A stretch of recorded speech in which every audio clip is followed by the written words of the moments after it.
Well, we're approaching the point where the captain will stop the forward motion of the boat and then begin to rotate it. And at that point, I'm going to end my narration. But let me point out a couple of things before I end the narration. One is that over on your right, the point of land that's covered with vegetation is called Gilbert Point. And I mentioned that glaciers sometimes surge, and they do that when they build up meltwater between the base of the glacier and the bedrock floor, and it kind of floats. And when that happens, they can advance very rapidly. Hubbard Glacier has been steadily advancing for more than 100 years, but there have also been times when it surges forward.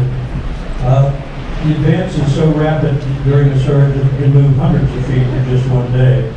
And in fact, Hubbard has it's called Gilbert Point. And I mentioned that glaciers sometimes surge, and they do that when they build up meltwater between the base of the glacier and the bedrock floor, and it kind of floats. And when that happens, they can advance very rapidly.